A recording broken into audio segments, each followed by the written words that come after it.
What's up? It's your boy Kyle Russ again with Hydro Mind. In this video, I'm going to share with you the differences between breath training between surfers and freedivers. Because breath holding's best practices has always come from freediving, but a lot of that stuff is not applicable to surfing. So I'm going to share with you how you can train specifically for surfing and the unique and specific needs of a surfer. So for freediving, they do a lot of controlling state, like controlling their heart rate, controlling their mental state, doing things like mental disassociation from pain.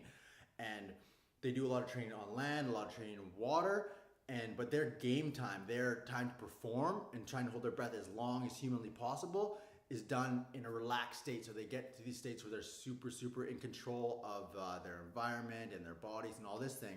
And that's the main difference. With surfers, you're being forced to hold your breath with peaked adrenaline, peaked heart rate, sometimes things like fear and like different environmental things where there's a lot of different surfers around and different weather conditions and all that kind of stuff.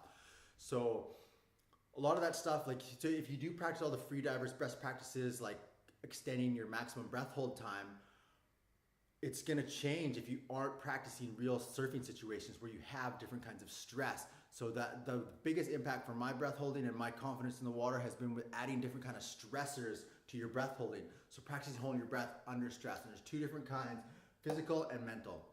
Physical is super easy to implement. You can do things like holding your breath on an exhale rather than an inhale, so that urge to breathe comes a lot quicker and a lot stronger.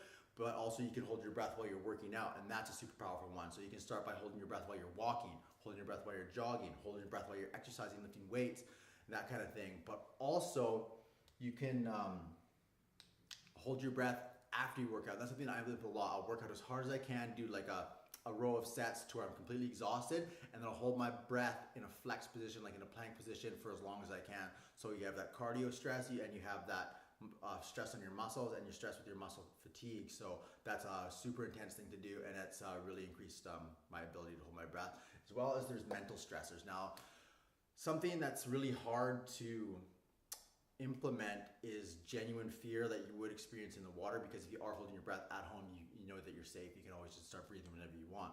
So to implement this, it's good to do set a timer. So that is, you're racing against the clock, and so you're constantly thinking about where you're at and how much farther you have to go, and understanding your body and those signals that come up to breathe, how to push those farther. So those are two super important things that you have to add to your breath hold training, because if you aren't used to holding your breath under stress in those conditions, when it happens to you in the water, you're going to be caught off guard and you're going to either panic or worse, right? So panic is always the number one cause of drowning.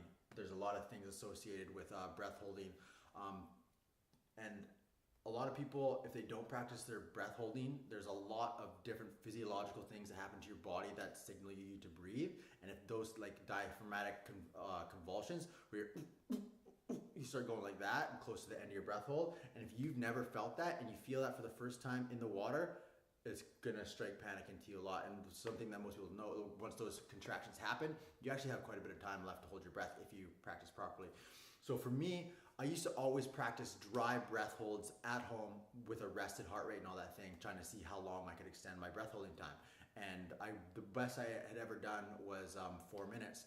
And it had been a long time since I had done a dry rested breath hold, just because I found the benefits of these. But not too long ago, I decided to see where my breath hold was at. And since I've been doing these for a few years, adding stressors to my breath holding, and I did a dry breath hold, I'd extended it by about 30 seconds, which was super difficult for me. Like when I say 4 minutes was my maximum breath hold time, I mean like that was like pain, like and fear. So getting past that through doing this has been massive for me. So I recommend it to everyone. This is the most important thing you do. As well, it's a way better use of your time, because you're able to bring up those breath holding alarms. Your body is forced to adapt a lot quicker, so you can get a lot more done in a lot shorter amount of time. You're preparing yourself for the real life situations here. No, not to knock freediving, like so much of the stuff that I do, I've gotten from them. The adjustments necessary for the unique and specific needs of a surfer are super important to address, super important to apply to your life if you want to reach your surfing potential, catch more waves, have more fun, and do it safely. So that's all I got for this video. Again, super simple stuff, adding stressors to your breath holding, and you'll see massive benefits from that, mental, physical, all that stuff.